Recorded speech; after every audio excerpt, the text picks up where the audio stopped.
Doctor Mohammad Yunus স্যারের সামনে কিন্তু মহাবিপদ আসতেছে। তার কয়েকটা লক্ষণ কিন্তু খুব সুন্দরভাবে দেখতে পারতেছি। জানি না আপনারা দেখতে পারতেছেন কিনা, বাট আমরা দেখতে পারতেছি মহাবিপদ আসতেছে।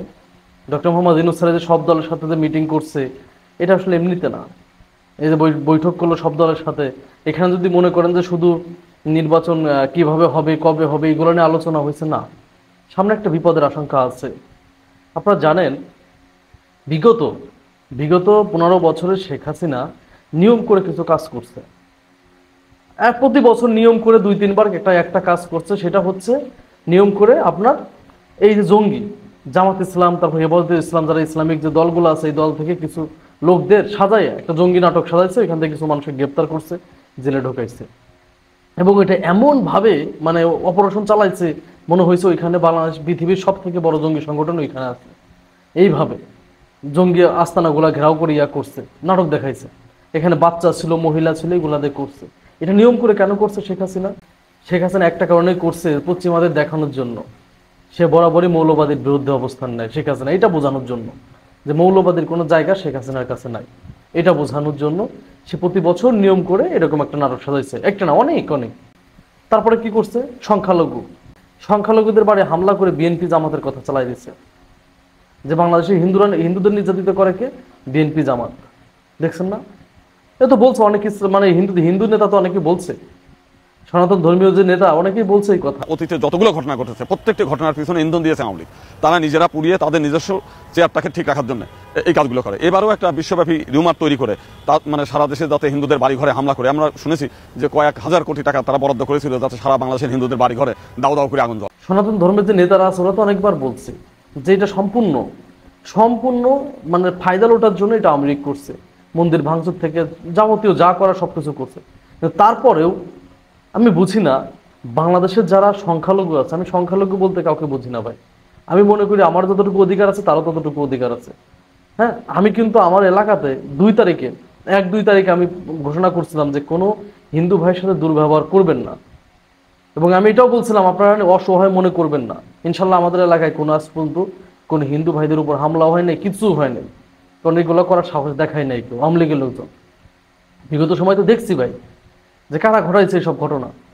তো এই যে যে মানে এই সংখ্যালঘু যারা আছে, মানে ওনারা নিজেদের মনে করে সংখ্যালঘু, আমরা কখনো মনে করি না, তারা একমাত্র আওয়ামী লীগকে তাদের জন্য সেফ মনে করে।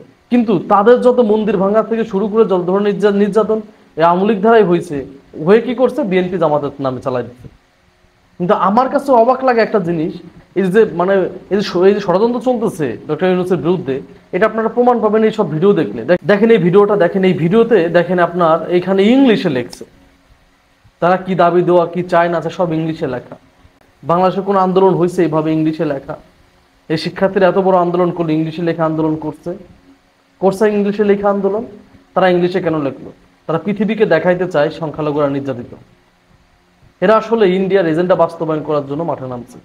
কারণ ইন্ডিয়া তো একমাত্র, ইন্ডিয়ার বাংলাদেশের সাথে যদি সম্পর্ক ভালো রাখতে চায়, বাংলাদেশ থেকে ফয়দা লুটতে চায়, তাহলে একমাত্র ইন্ডিয়ার, আওয়ামী লীগের বিকল্প কেউ নাই। কারণ ইন্ডিয়া শুধু নট অনলি বাংলাদেশ, এই দক্ষিণ এশিয়া যতগুলা দেশ আছে সবগুলা দেশেই ইন্ডিয়া কি করে? যে কোনো একটা দলকে মানে সমর্থন করে। কোনো দেশের সাথে সম্পর্ক কিন্তু নাই, কোনো দেশের সাথে সম্পর্ক নাই, ওরা যে কোনো একটা দলকে সমর্থন করে। এটা হচ্ছে সব থেকে বড় ভুল ওদের। কোনো দেশের সাথে সম্পর্ক তৈরি করতে পারে না। তো এখন তারা সম্পর্ক তৈরি করছে কার সাথে? হাসিনার সাথে। এখন তো হাসিনা নাই, এখন কিভাবে কি করবে? সে এতদিন তো হালুয়া রুটি খাইছে, এখন তার খাইতে পারবে না। এখন তো বাংলাদেশের জনগণ কথা বলতেছে, বাংলাদেশের জনগণ তো গণতন্ত্র ফিরে আসছে। এটাই হচ্ছে ইন্ডিয়ার মাথা ব্যথার কারণ। যে কোনো কিছুর বিনিময় তাদেরকে আওয়ামী লীগকেই লাগবে। কিন্তু আমি বুঝি না যে ইন্ডিয়া যে ব্যর্থ, মানে কি বলবো, একটা ব্যর্থ চেষ্টা করতেছে, এটা আসলে বুঝি না। শুধু শুধু চেষ্টা করতেছে। বাংলাদেশের মানুষ, আমি মনে করি 90% মানুষ শেখ হাসিনাকে বর্তমানে চায় না, শেখ হাসিনাকে চায় না। গ্রামে খোঁজ নিয়ে দেখেন, তৃণমূলে যান, খোঁজ নিয়ে দেখেন, এখন বর্তমান সবার মুখে মুখে চলে আসে জামাত বিএনপি, কেউ শেখ হাসিনার কথা বলে না। তাহলে এই যে ইন্ডিয়া যে একটা ব্যর্থ চেষ্টা, বাংলাদেশে একটা বিশৃঙ্খলা সৃষ্টি করার চেষ্টা করতেছে, হাসিনা ইন্ডিয়াতে বসে এইসব প্ল্যান প্রোগ্রাম করতেছে, কয়দিন পর পর নিজে ইচ্ছাকৃতভাবে কল রেকর্ডিং ফাঁস করতেছে। কারণ তার তো কোনো ব্রিফিং দেওয়ার মতো কোনো পরিস্থিতি নাই, সে যে মিডিয়ার সামনে কথা বলবে সেই পরিস্থিতি নাই। সে কি করতেছে? কল রেকর্ডিং ফাঁস করতেছে, কল রেকর্ডিং ফাঁস করে জানা দিচ্ছে মানুষকে তার অবস্থান জানান দিচ্ছে, সে আছে হ্যান ত্যান, এবং অনেক হুমকিও দিচ্ছে যে আমি দেশে ফিরলে এইটা হবে, ওইটা করবে, সেটা করবে। বলেন, তাহলে যে আমি জাস্ট সংখ্যালঘু যারা নিজেদেরকে মনে করেন, আমার হিন্দু ভাই বলেন, বৌদ্ধ বলেন, যারাই বলেন, আপনাদেরকে বলি ভাই যে প্লিজ, আপনারা দেশের নাগরিক। আওয়ামী লীগ থাকবে না, বিএনপি থাকবে না, আপনারা থাকবে। এরশাদের সময় এরশাদ চলে গেছে না, এই শেখ হাসিনা গেছে, শেখ হাসিনা কবে আসবে এটা নিশ্চয়তা নাই। কিন্তু আপনারা শুধু শুধু কোনো একটা দেশের এজেন্ডা বাস্তবায়ন করার জন্য, দলের এজেন্ডা বাস্তবায়ন করার জন্য মাঠে নামতেছেন, কিন্তু আপনারা যে পুরো বাংলাদেশের জনগণের বিরুদ্ধে চলে যাচ্ছেন, এটা কি খেয়াল করছেন? আমি যেটা দেখছি, আমার বাড়ির পাশে হিন্দুরা আছে, হিন্দুদের কোনো প্রবলেম হলে আমরা পাশে গিয়ে দাঁড়াইছি, আমাদের বাড়ির কোনো প্রবলেম হলে তারা আসছে। এটাই তো, আমরা তো ছোটবেলা থেকে এইভাবেই বড় হয়েছি।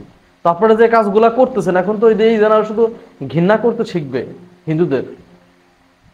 কারণ আপনাদের তো মন্দির তো জামাত বিএনপির লোকজন ভাঙতেছে না, এই যে শিক্ষার্থীরা তো ভাঙে নাই, ভাঙতেছে আওয়ামী লীগ।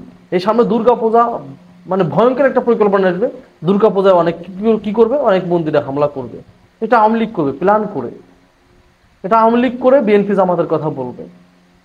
তো আপনারা কেন অন্য একটা দলের এজেন্ডা বাস্তবায়ন করার জন্য নিজেদেরকে বিপদের মুখে ফেলতেছে? কারণ আমি আবারও বলতেছি, জামাত থাকবে না, বিএনপি থাকবে না, আওয়ামী লীগ থাকবে না একটা সময়, কিন্তু আমরা থাকবো আমাদের মতো।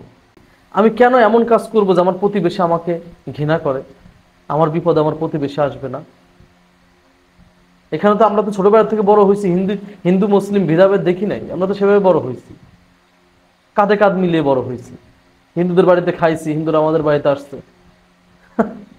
এই এমন কোনো কাজ করেন না, অ্যাটলিস্ট আপনার প্রতিবেশীর মন থেকে আপনি উঠে যান। আশা করি বুঝতে পারছেন। ধন্যবাদ সবাইকে। আসসালামু আলাইকুম।